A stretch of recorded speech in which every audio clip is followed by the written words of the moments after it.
What's good? What's good? It's the one and only, but what do I know? Boxing coming back at y'all with another one, man. So we got Gervonta Davis and Keith Thurman, rumored fight. Nothing has been confirmed, but it's a rumored fight.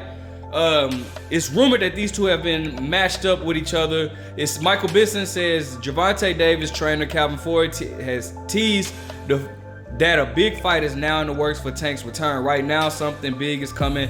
I can tell you that. It's quiet for a reason. They're trying to seal the deal. It's gonna make the world turn. All right.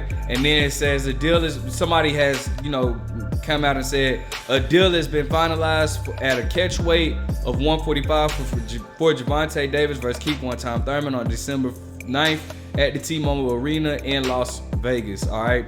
So I definitely want to talk about that because, man, this is I don't necessarily know how I feel about this. First and foremost, let me state this right here. All right, Gervonta Davis. I've always stated that, you guys know it. Gervonta Davis is my favorite fighter at 135. Right? No doubt about it. No sugarcoat, no hiding it. Right? But the thing about it is, Gervonta Davis has, though he's beaten some really good guys, don't get it twisted. He has yet to he's yet to really stamp or solidify himself at 135. Why? Because you have, for one, he has the secondary WBA championship title, and I really feel as though he could be undisputed because I feel like he's the best at 135, to be honest. Because not only does he possess a lot of skills and a lot of skills and very slick, very fast. But Gervonta has power. He has a lot of power. He has pop in his punch.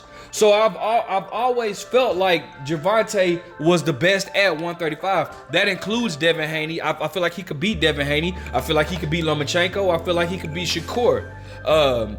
But the problem is, he has to feel that way, or at least Floyd Mayweather does, because they're not allowing him to get an opportunity. Devin Haney has been calling out for Tank Davis for a long time now. And they've yet to answer that call. So Devin obviously is something that Mayweather sees that I don't. But anyways, so you have him moving up to welterweight to fight Keith Thurman. Now Keith Thurman, who has been on record saying that he has not weighed less than 147 pounds since he was in high school. I think this is just a iffy bout. It's an iffy move.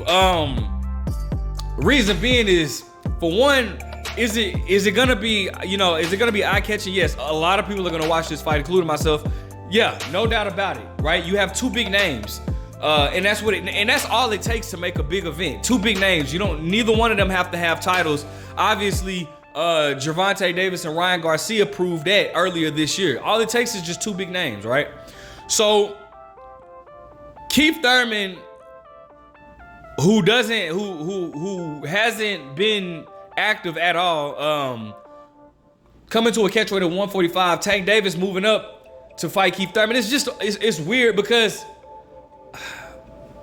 while it's eye-catching and I'll definitely be tuning in, I'm gonna be honest with you. I mean, it's kind of pointless. And the reason why I say that is, first and foremost, let me say this, because I know I've been on record saying that Tank Davis has never fought a black fighter. Hey, round of applause, man. If Tank fights Keith Thurman, thank you for shutting me up on that aspect, right? Cool. Take nothing away from that. Cool. Would I even be cool? It'd be cool to have Keith Thurman on Tank Davis' resume. All right, cool. But the reason why I feel like the fight is pointless is because Tank is not gonna fight at 147, right? Keith Thurman doesn't have a title at 147. Keith Thurman doesn't have a title, period. So while yes, it's seems to be an entertaining matchup, like, it's just pointless. Because after this fight, I feel as though Tank will go back to 135. I don't know.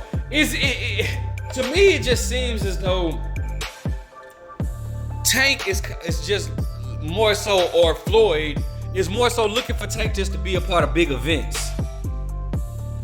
And that that kind of comes at odds with legacy. You know? I just, man, I don't necessarily feel like this fight will solidify anything. I mean, Keith Thurman seems to be in the backhand of his career. Obviously, Keith Thurman hasn't been active in years now. Or, you know, when I say active, I'm talking about fighting like he once did, like fighting frequently. No, Keith Thurman is kind of like a hit or miss, bro. Like, you know, he fights once a year, once every 2 years. He hasn't fought since February of last year. And before that, he hadn't fought since July of 2019 with Pacquiao. So it's almost like, yeah, while Keith Thurman, that's cool. Like, yeah, that is a big name. It's a black fighter, you know, that I've been one on air saying that, you know, Tank Davis needs to fight a black fighter. He doesn't. They're looking to fight these foreigners, and so I take my hat off to it. Will I be interested in it? Yes. Will I watch it? Of course. But I don't think it proved. Like, what does it prove, man? And when I say that, I know that kind of sounds like I'm just coming off as hating, but it's like I want Tank Davis to prove what I know. I feel like Tank Davis is the best fighter at 135. Excuse me, at 135. Fighting Keith Thurman does not prove that he's the best at 135.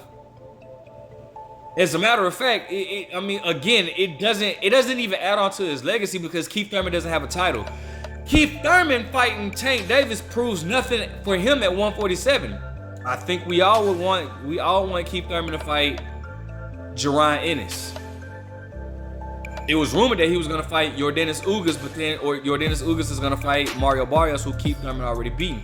So that kind of makes me feel like this fight is possibly true, because Tank Davis is more of a money fight. Now, again, and the sad part about it is, man, I don't even know if Keith Thurman wins this fight, bro. Because for one, Keith Thurman has not looked dominant, like just like the old Keith Thurman that we knew in I don't know how long. For two, we've seen that he has issues with taking body shots. Mario Barrios hurt him to the body. Manny Pacquiao hurt him to the body. Josecito Lopez hurt him to the body. You know? So, I don't necessarily know if Keith Thurman can even beat Tank Davis. And that's, man, you know, you guys heard me say this before. That's super sad because it's like, bro, Keith Thurman used to be that guy. If this was well, obviously Tank went on the scene 2011, 2012. But if we had the 2011 and 12 version of Keith Thurman, bro, this fight wouldn't even be made. I feel like they're picking and choosing with Tank, picking guys at the right moment. But again, what does this fight do for Tank Davis? It doesn't prove what I already know. I know I want Tank to show the world that he's the best. I said it before, I'm gonna say it again. Show the world to the best at 135. You fighting Keith Thurman, what does that do? A former inactive guy that, like, I mean, just what does it do? So man. And I don't like sounding like, I don't want to sound like I'm just like moving the goalposts, because even though I've stated multiple times that Tank is my favorite at 135, you still gonna have people that's gonna say, oh, you're hating on Tank. Man, so what? I'm not hating on anybody. I'm just stating the obvious. I don't know, man. So, but again, guys, I want you, this is just a rumor. It's nothing has been confirmed. This is a rumor, but it does seem to be light. It does seem to be likely to happen. And I'm gonna be honest with you, I would rather see this rather than to see Tank Davis fight Isaac Cruz again. So that I mean, I'll take this over an Isaac Cruz rematch any day of the week. So let me know what you guys think. Are you interested in this fight? Do you think this is good for Tank Davis' legacy? Make sure you guys like, comment, subscribe. But what do I know?